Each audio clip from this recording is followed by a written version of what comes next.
Notre invité est M. Moïse Katumbi.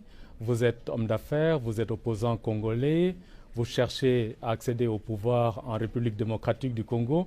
Aujourd'hui, vous êtes en Europe. La question que tout le monde se pose est quand est-ce que vous allez retourner chez vous en République démocratique du Congo? Vous savez, je voulais déjà rentrer.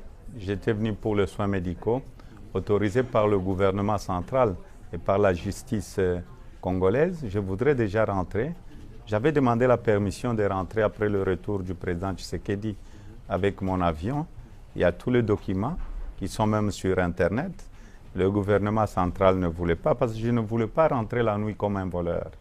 Et ça tombe très bien que je me retrouve en Europe pour plaider pour le dialogue inclusif. Mais est-ce que ce n'est pas paradoxal d'être en Europe au moment où il y a la tension dans votre pays, il y a des morts, l'opposition se bat sur le terrain et vous êtes en Europe, ce n'est pas paradoxal?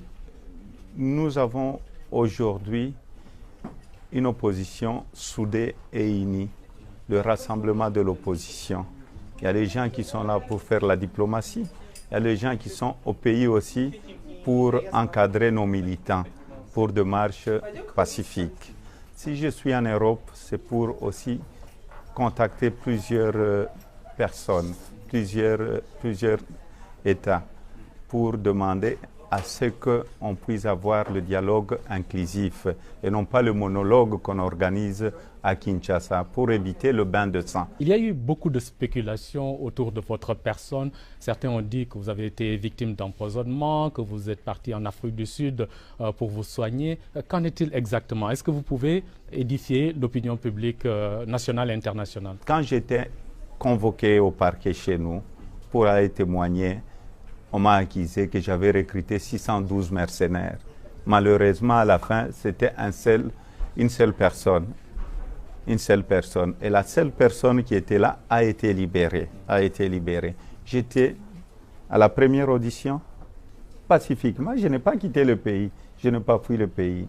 Ces jours-là, tout s'est bien passé. Il y a eu plus de 15 000 personnes à la première audition. À la deuxième audition, il y avait plus de 30 000 personnes. Et la troisième audition, il y avait plus de 100 000 personnes. C'est là où j'ai été agressé par des policiers cagoulés. Les images existent. J'ai été piqué, j'ai été torturé et j'avais des problèmes graves. Je pouvais mourir. Dieu merci, le bon Dieu est là avec moi. J'étais dans un hôpital à Lubumbashi. Et mes médecins ont demandé à ce que je sois transféré à l'étranger. Il n'y aura pas d'élection, disons, l'année prochaine. La commission électorale a décidé de repousser pour des raisons, entre autres, liées à la nécessité d'une refonte du fichier électoral. Quelle est la meilleure stratégie aujourd'hui pour faire partir M. Kabila du pouvoir, si c'est tenter votre objectif? Vous savez, nous allons respecter la Constitution. Le 20 décembre, on doit avoir un nouveau président, le départ du président Kabila. Vous voulez ce 20 décembre? Le 20 décembre, oui, parce que nous sommes respectueux des textes. Nous allons respecter notre propre constitution. Vous aviez vu le 19, quand la CENI n'a pas convoqué l'élection présidentielle qui est dans la Constitution. Le seul calendrier qui est dans la Constitution, c'est l'élection présidentielle. Le pouvoir a encore tué la population. Il a tué plus de 100 personnes. Plus de 100 personnes. Des blessés, n'en parlons même pas. Alors, la CENI nous dit aujourd'hui, il nous parle de 2 ans pour la refonte du fichier électoral, mais nous ne sommes pas d'accord. L'OIF est passé, il y a de cela une année et demie, l'OIF parlait de la révision partielle du fichier électoral, où on devait enrôler les jeunes majeurs, les gens qui sont décédés, tout ça, et les élagués de la liste. Et tout cela pouvait se faire dans les 6 mois maximum. S'agissant de votre personne, vous aurez la double nationalité zambienne et congolaise. Est-ce que ce n'est pas un frein dans votre marche vers la présidence, si sentez que demain vous accédez à la présidence? Vous savez, on va me donner toutes les nationalités de la terre. J'étais gouverneur, j'étais dans la majorité. Pourquoi ils ne m'ont pas bloqué que j'étais zambien pour devenir gouverneur? Parce qu'un gouverneur doit être congolais. je suis congolais et je le reste. Juste une dernière question, M. Katumbi. Aujourd'hui, comment se porte le TP Mazembe? Dans 5 ans, dans 10 ans, comment est-ce que vous voyez cette formation? Merci beaucoup. Vous savez, le TP Mazembe, c'est une grande équipe qui fait la fierté de l'Afrique. Aujourd'hui, nous allons jouer la finale à la fin du mois, la finale de la Coupe de la Confédération. Mais le gouvernement, le pouvoir interdit à ce qu'on puisse montrer, diffuser le match de Mazembe à la télévision et à la radio nationale. C'est insensé, ce n'est pas correct. Moi, je reste président de Mazembe et je donne encore un conseil. Laissez les gens regarder la finale. Parce que si vous voulez partir par la grande porte, il faut partir en paix. Et nous donnons la dernière chance au président de la République de revenir à la raison et de partir pacifiquement, de faire très attention à tous ces gens qui les conseillent très mal. Merci, M. Katumbi. Beaucoup. Merci beaucoup. Merci. Et bon séjour à Londres. Merci beaucoup. A décidé de repousser pour des raisons, entre autres, liées à la nécessité d'une refonte du fichier électoral.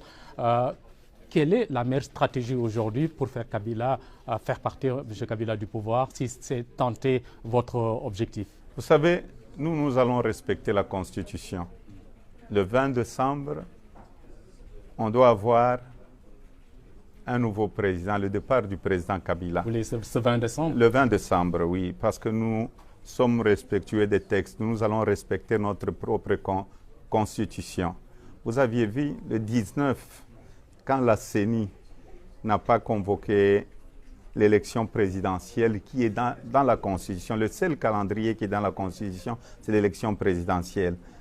Le pouvoir a encore tué la population. Il a tué plus de 100 personnes. Plus de 100 personnes. Des blessés, n'en parlons même pas. Alors, la CENI nous dit aujourd'hui, il nous parle, malheureusement à la fin, c'était une seule personne. Une seule personne. Et la seule personne qui était là a été libérée. J'étais à la première audition pacifiquement. Je n'ai pas quitté le pays. Je n'ai pas fui le pays. Ces jours-là, tout s'est bien passé. Il y a eu plus de 15 000 personnes à la première audition. À la deuxième audition, il y avait plus de 30 000 personnes.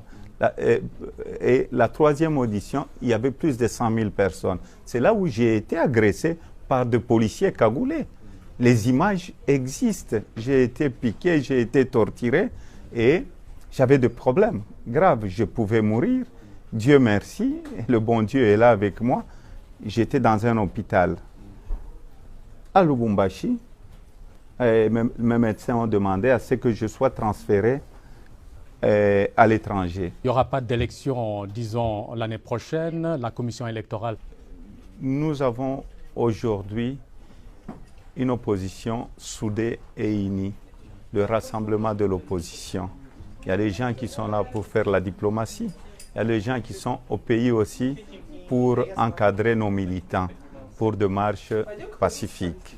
Si je suis en Europe, c'est pour aussi contacter plusieurs personnes, plusieurs États, pour demander à ce qu'on puisse avoir le dialogue inclusif et non pas le monologue qu'on organise à Kinshasa pour éviter le bain de sang. Il y a eu beaucoup de spéculations autour de votre personne. Certains ont dit que vous avez été victime d'empoisonnement, que vous êtes parti en Afrique du Sud pour vous soigner. Qu'en est-il exactement? Est-ce que vous pouvez édifier l'opinion publique nationale et internationale? Quand j'étais convoqué au parquet chez nous pour aller témoigner, on m'a accusé que j'avais recruté 612 mercenaires. Notre invité est M. Moïse Katumbi. Vous êtes homme d'affaires, vous êtes opposant congolais, vous cherchez à accéder au pouvoir en République démocratique du Congo. Aujourd'hui, vous êtes en Europe. La question que tout le monde se pose est quand est-ce que vous allez retourner chez vous en République démocratique du Congo? Vous savez, je voulais déjà rentrer. J'étais venu pour les soins médicaux, autorisé par le gouvernement central et par la justice congolaise. Je voudrais déjà rentrer. J'avais demandé la permission de rentrer après le retour du président Tshisekedi avec mon avion. Il y a tous les documents. qui sont même sur Internet. Le gouvernement central ne voulait pas parce que je ne voulais pas rentrer la nuit comme un voleur. Et ça tombe très bien que je me retrouve en Europe pour plaider pour le dialogue inclusif. Mais est-ce que ce n'est pas paradoxal d'être en Europe au moment où il y a la tension dans votre pays, il y a des morts, l'opposition se bat sur le terrain et vous êtes en Europe, c'est pas paradoxal? De 2 ans pour la refonte du fichier électoral, mais nous ne sommes pas d'accord. L'OIF est passé, il y a de cela 1 année et demie, l'OIF parlait de la révision partielle du fichier électoral, où on devait enrôler les jeunes majeurs, les gens qui sont décédés, tout ça, et les élaguer de la liste. Et tout cela pouvait se faire dans les 6 mois maximum.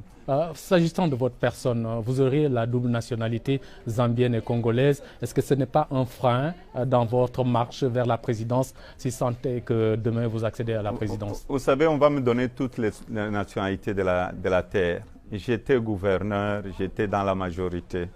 Pourquoi ils ne m'ont pas bloqué que j'étais zambien pour devenir gouverneur? Parce qu'un gouverneur doit être congolais. Je suis congolais et je le reste. Juste une dernière question.